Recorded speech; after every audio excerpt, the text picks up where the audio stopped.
Assalamualaikum warahmatullahi wabarakatuh. My name is Irsalina Binti Zainal. I'm from PHM 1113B2. My number matric card is 2019429976. Okay, I will start with the introduction first. Okay, I will talk about what is accessible tourism. Accessible tourism is the process that enables people with the mobility, visions, hearing, and special cognitive dimensions. Okay, vision for people to see, hearing for the people to hear something. Okay, requirement to functions independently and with equity and dignity through the delivery of universally designed tourism product, service, and environment. Okay, accessible tourism is required to design the tourism product for the people enable people with mobility, vision, hearing, and special cognitive dimensions. Okay. Next is what is public transport? Public transport basically is a mode of transport for passenger with community travel service available for use by the general public. Okay. Usually managed on a timetable, operated on existing routes and paid a posted fee for each journey. So for the example, I'm from UiTM Pematang Pau. I want to get back to my hometown by using a train. Usually, okay, I will go to the KTM Bukit Mentajam train stations and I will use KTM. Okay, I must pay around 2 ringgit 30 cents to go back to my hometown, and they have the different routes. Okay, some train will go to the Padang Besar and some train will go to Padang Rangas. Okay, I will take a train go to Padang Rangas. Okay, that was a timetable and they have a different uh, time. Okay, and they have existing routes. Okay. Next, okay, I will talk about the benefit of greater accessibility. Greater accessibility will help a large group of consumers, among them pregnant women, people with temporary transitory disabilities, and families with young children. Okay, the public transport that have a greater accessibility will help this large of group. Okay, I will talk about the transit consideration. Okay, transit consideration is integral part of accessible tourism. It will help the tourist to reach the destination and returning home. Local transportation also under the accessible tourism. I think, for example, the tourists from KL Central, we take the ERT, what we call that, the trains, okay, to go to to go to PM because they want to go to Batu. So they must stop by the transit station, which is Bukit Mentajam. Okay, and they must go to the different trains to go to Batu. Okay. Okay. Next, okay. UNWTO and STO, I think the pronunciation, has published their own recommendation for accessible tourism and transport. Okay. The first point is all passenger vessels that serve tourism should be designed to allow the safe, comfortable, equitable transport of people with disabilities and or reduce mobility. For example, I think when we want to be a new transport like bus, we must consider about we must design it for the safe, for the comfortable for the tourists. Okay, when they go to when they get in the bus, they will feel comfortable, safe, and they are in the bus must have a few facilities that can be used for disabled people to help them. Okay. The next point is travel related information should also be provided in visual and acoustic formats. Okay, for the visual, it's like a video. Okay, with a sign language for the people with that have a problem with their ears. Okay, acoustic format is for the blind. The blind can use it. They just put the what we call put the headphones, okay, to hear the information about the travel related information. Okay. Next point is the station, passenger terminal, and related facilities should be easy access and simple as possible. For example, um, at the terminal, they have a toilet for disabled people. Okay, they have a lift for the disabled people to use it. Okay, so they don't have to stay up the stair to go to the counter. Okay. Next point is provisions of transportation means to disabled travel is far from satisfactory. Okay. Okay. Next point is train station were found to be accessible with, okay, train station usually we will found the ramps, tactical surface for the blind people. The ramp is for the OKU people. Okay. They have the wheelchair that use wheelchair. Okay. Supportive electronic device for vision impaired. Okay. The next point is physically disabled travels. Okay, next I will show you a few pictures. Okay, this one is the example of the ramps. They have example of statical surface. This one example of supported electronic device for vision impaired. What we call they and when we go to the train station, they will have a bar. What we call the electronic device there that we can know which time we will go to the departure station to get in the aeroplanes or trains, bus. Okay, we will know which train we need to go. We need to get in. Okay, for example like that lah. Okay, next we will go to the main point. Okay, in Malaysia, for the OKU facilities. Okay, in Malaysia we have a ramp, like the picture just now. We have ramps at the terminal or station, and some bus like bus rapid have the ramp. Okay, for the disabled people to go in. Okay, at the terminal or station, at the airport also, at the shopping mall, they have a lift. Okay, so the people or the okay people can use it. Okay, it also have a special toilet for the use. Okay, they have a different toilet than our normal people. Okay, at the toilet also have emergency buttons usually. Okay, they have a special service for OKU, like we will go some at the shopping complex or at the terminal. They have a special service for this OKU. Okay, they have a people can help this OKU. Okay, next one. When we go to the train station, terminals, or airport, they have or shopping malls. They have parking for OKU. They have a special parking for OKU. Okay, the parking for OKU is much more bigger than usually parking for the normal people. Okay, like I say, bus have a ramp too. The point this one. And have a special have a space for wheelchair person. Okay. When we go to the train, they have a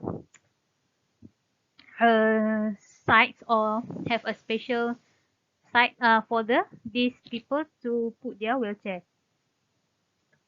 Okay, next. Okay, this one is the example of ramp for the bus, example of space for wheelchair, and example of special toilet. Like I say, they have a special equipment there than a normal people. It also have a emergency button, so when disabled people, the okay people, when something happens, they just push the button, emergency button, and some people will go there to help them. Okay, next, the main point for the pregnant woman facilities. Okay, in Malaysia we have a parking for pregnant women just like OKU. Okay, there's special parking at the train stations, at the airports, at the shopping complex, okay, and at bus station, I think also have, okay. They when we go to the trains, ETS, MRT, they have a special seats for pregnant women, okay. So as a normal people, don't use it, okay. Next one is have a special service for pregnant women.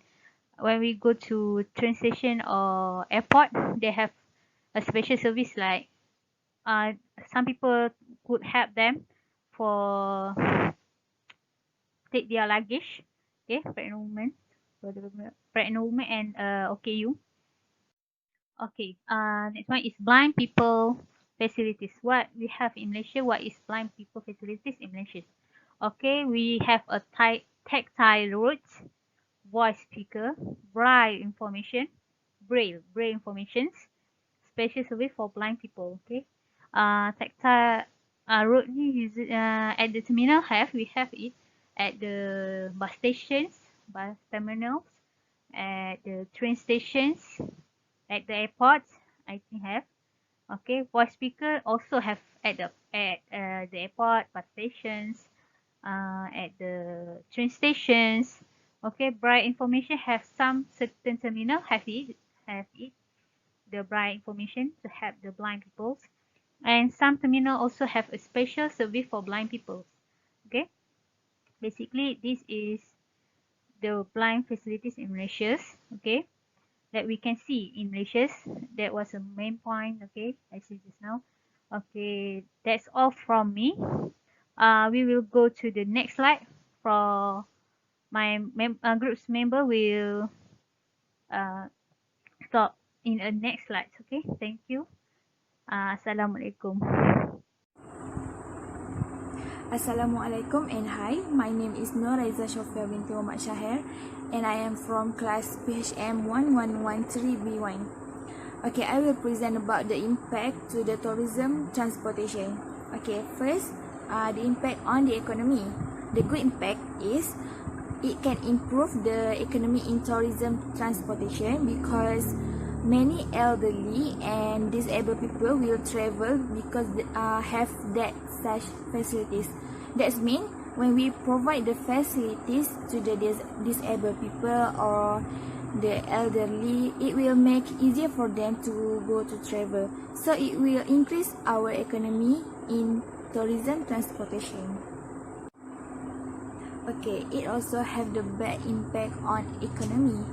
The economy can be shrink as it has to spend a high budget to buy the facilities if it damaged or lost. Okay, that means we need to provide to the every transportation in Malaysia, so it will be fair to everyone and they can use it. So we need to spend a lot and have a high budget to provide the facilities in every transportation in Malaysia. Other than that, not everyone in Malaysia can taking care about the facilities that we provide to them. If the facilities damaged or lost, we also have to provide a new facilities to them. So it will have a high budget to buy the facilities and to make the facilities to them. Okay, second is the impact on the social. The good impact on social is all people can use it and can facilitate their movement. That means their travel will be going smooth because they use the facilities that we provide. Okay, other than that, tourists also can be safe, comfortable and equitable because they easily access for them. Okay, that means they will be happy to travel because it will make easier for them to travel. Okay, the last is disabled people be more independent to use public transport. This is because they can do something by themselves and sometimes they don't need help from the others. Assalamualaikum warahmatullahi wabarakatuh. My name is Shafiqah Binti Hamid, and I would like to present the recommendation for the elders and disabled person in public transport or public facilities. For the recommendations, there should be a guide information that in braille code for disabled people, like blind people, so they can read the information on the board. So when the uh, information in braille code, they it may easier for them, like when he or he want to go to the place or route to the go, without burden the others people. Motorized trolley also important, that for the disabled and elderly, to make them easier to place their bag and luggage at the terminal of the stations. Like you see in the picture, the motorized trolley, they have trolley in front of the um like moving chair that have trolley, so it's easier to them when they want to carry the bags.